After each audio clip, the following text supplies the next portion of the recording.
Hello, my name's Ed. This is going to be another tag team opinion spot. This is a series of videos that I'm doing with my buddy Phil, who is known as PM Night 12 here on YouTube. This topic is basically sex and violence in Marvel and DC comics, and do they occasionally go too far? And if they do, is that doing a disservice to, the younger fans or other aspects of the audience?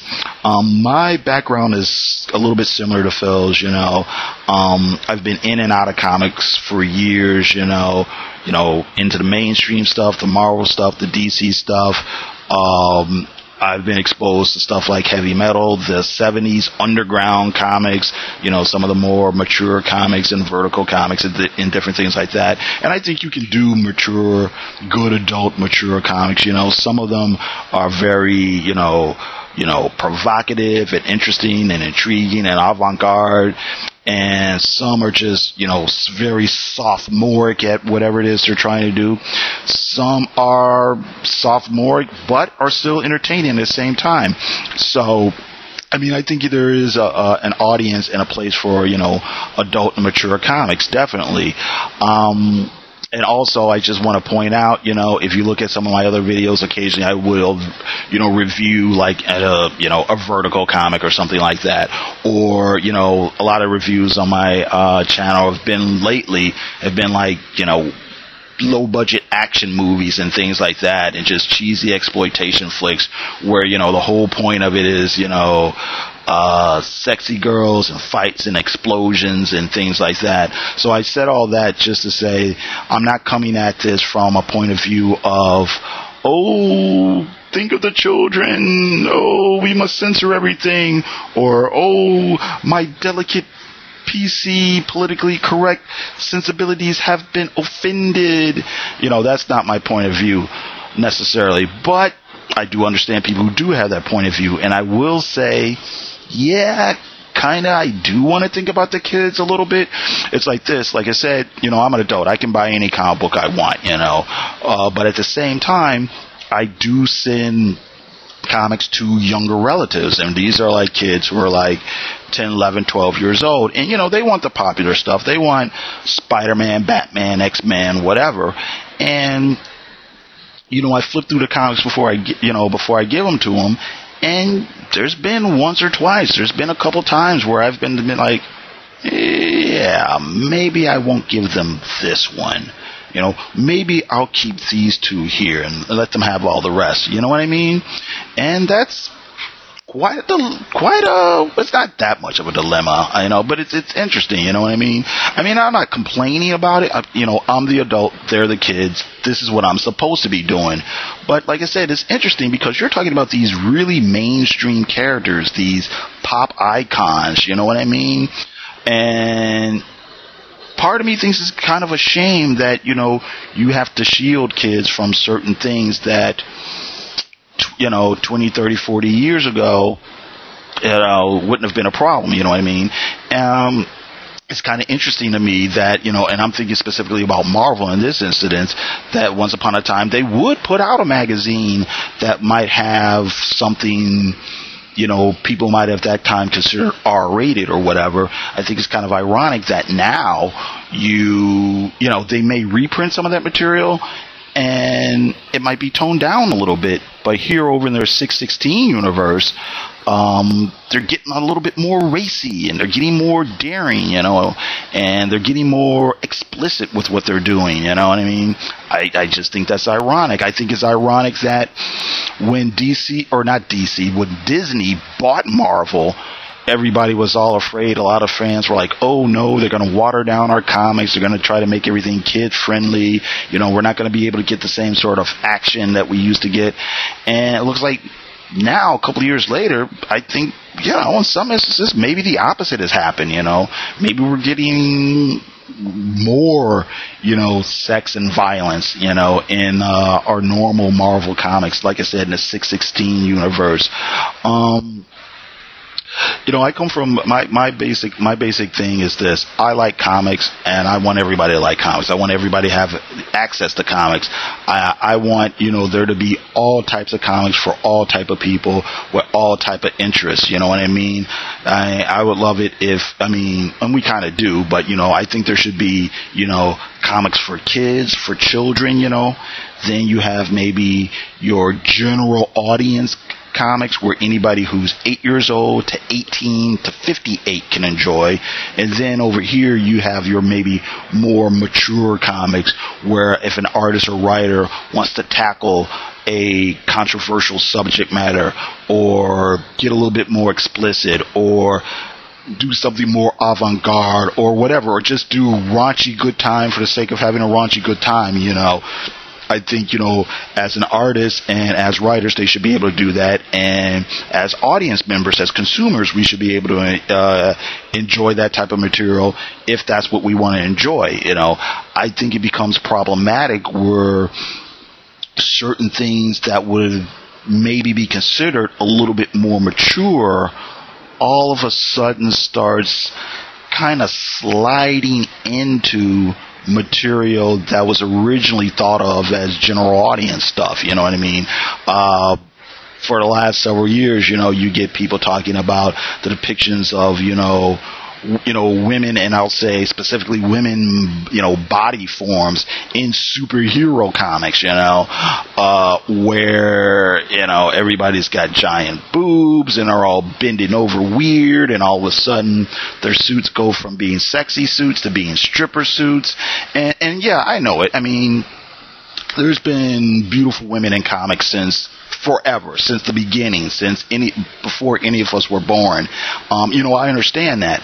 But I also kind of understand the point of this, which is there's a difference between depicting somebody as being idealized and glamorized and then making them sexy. And there's a difference between making someone sexy and making them hypersexualized. And I think there's a difference between that to where occasionally some people tip over the line into like the, what the hell category, you know what I mean? I think that's an issue. It's an issue, it's not an issue with every comic you pick up or whatever, but I think it's there. And then let me just say this, I'm not trying to get rid of sexy women in comics. I like guys who do straight up cheesecake. One of my favorite artists is, Adam Hughes, great cheesecake artist. Frank Cho is great. If you want to go back to the old days, you had guys like Dave Stevens. Dig it, Frank Frazetta. Frank Frazetta drew cover after cover after illustration of, scantily clad barbarian queen type women, and he was able to do it without making their breasts bigger than their heads. I think another part of this sort of thing is, if you want to say more exploitative material finding its way into, certain types of comics, I think certain artists and writers just aren't as talented as certain other guys. So where one artist might make a scene explicitly violent because they want to, jar somebody, or the writer wants to, really tell a story that's about something, the next guy will go, oh, Joe Schmo had a blood going on, so I'll put blood in mine, Somebody else will look at, oh, this artist drew a real sexy, Madam X, so I'll draw Madam X. But the thing is, you're not so talented, so your view of Madam X is, instead of having, a shapely body,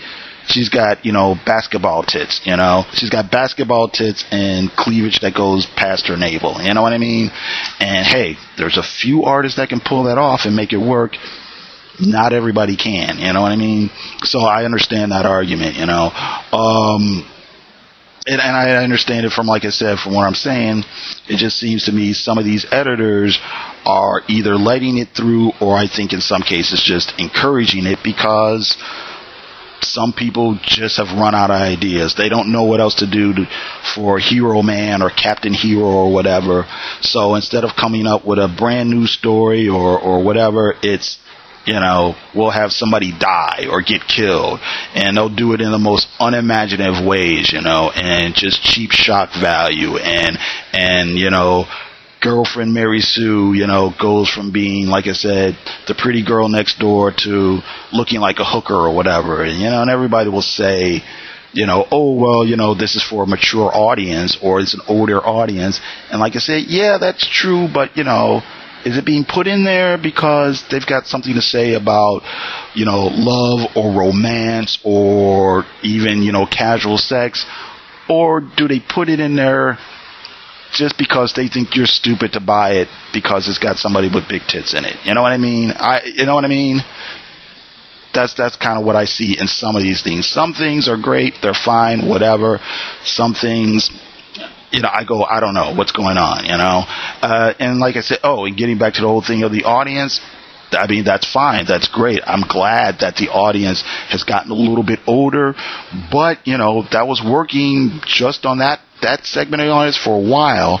But how's it working for the comic book industry now, Back in the 90s, I mean, comics don't sell half of what they did back 15 years ago, Back in the 90s, the early 90s, X-Men #1, Jim Lee, Chris Claremont, sold well over 1 million copies, What's the biggest selling comic book right now? And I know it's going to sell more in the next few months, but it's JLA #1, and they broke just over 200,000. That's not half. That's not even a quarter. And you look at it this way. Look at the media landscape that we're living in now, where every other month you're seeing some story about how print is dying and the newspapers are dying out and they're going digital and going to websites, and major bookstores are closing down. Can Marvel and DC, can they afford to turn off or shut off certain segments of their audience? I mean, does it really make sense when, kids love Spider-Man? They just do. They'll buy the, like I mentioned before, or if I did mention it before, I don't know, but they'll buy the t-shirts, the video games, the cartoons, they'll go see the movies, they'll watch them over and over and over and over and over, they'll get the bedspreads, they'll get the, they'll get the electric toothbrush. Does it make sense to have Spider-Man comic books that you can't give to a kid? Women make up half the population. Actually, 51% of the United States, and supposedly are bigger readers than men are, just in general. If some woman goes to see the new Iron Man movie or the Avengers movie and sees Scarlett Johansson, thinks, oh, that's cool, maybe I'll go check out some of these comic books, and she sees the Black Widow in something, and then Natasha's got, like I said, giant breasts, and for some reason she can't keep her zipper zipped up anymore. Maybe that woman, she might not go on a tirade or anything like that, but she might say, this isn't for me. This is for some frat boys. I'll go read something else, Can you afford to do that? Can you afford to turn off adult men? And men make up your biggest audience, but let's say it's a guy who's, in his 30s, he's been reading comic books for years. Maybe he's the guy that's got a complete run of the Fantastic Four, a complete run of the Teen Titans, or, whatever, Detective Comics or whatever. I don't know who's got a complete run of Detective Comics, but you know the point I'm getting at. But this guy, he's married, or he's got a serious girlfriend. He might even have a kid or two. He's not coming to comic books to look at, naked breast or, blood splattering everywhere, He's got his... he's got real breasts he can engage with when he wants to, That guy might be like, you know what? I really don't want to see Ben Grimm shooting up heroin. I don't want to see Sue Storm, bent over like a stripper somewhere. I want to see the Fantastic Four go into outer space and fight Galactus, or I come to comics to see them meet, the Skrulls, or, these things that I can't get in any other medium or whatever. And you're just giving me exploitative, grim and gritty stuff, Maybe that guy stops buying the Fantastic Four and he's just happy with his old collection, you know what I mean? Or he goes to collect some other, run of comics that's out of print now. Can Marvel and DC, really afford to turn off those people in their their audience. You know what I mean? And that's kind of getting back to my other thing. I don't mind there being sex and violence in comics, whatever. But I question, why are you doing it with these very specific characters, characters that were created by, all these guys like, Stan Lee and who else, guys over at DC, Otto Bender and Gardner Fox and Julie Schwartz, to sell to young people these characters that, like I said, you're putting into cartoon shows, you're putting on kids' backpacks, you're putting in PG-13 movies. Why do we really need to see Batman screwing? You know what I mean? That's all I'm saying. Why do it with these characters? Why not do it with new characters or some of your fringe characters or whatever? That's my only thing. And I'm not saying you can't do serious stories with these characters, but it's not what you do, it's how you do it. You can do a story about Spider-Man, having sex with his wife, but maybe we don't need to see all sorts of devices and lube that they use, Maybe we don't need to see, Lois Lane and her thong or whatever. You know what I mean?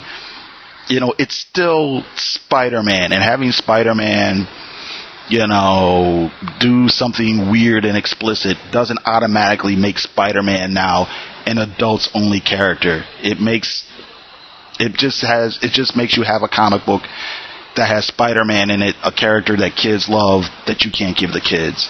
And I guess that's basically my point. Like I said, I don't want to get rid of sex and violence in comics. I don't want anybody to go to jail. I don't want anybody to invent any new rules or any new laws or anything like that. Everything we've got now in place is fine. I do want maybe the editors and maybe management to kind of stop and look and say, okay, we've got our all ages comics, we got our teen plus, our parental advisory, and our mature comics. Okay, let's figure out what fits best where for who, and how do we market the right material for the right audience. Okay, so I guess that's what I want to say. Thanks for listening. I'm going to try to put a link to Phil's video down in the description box. And that's it. Leave a comment here, leave a comment on Phil's video, make your own video, let us know what you think. Thanks, and you have a great day.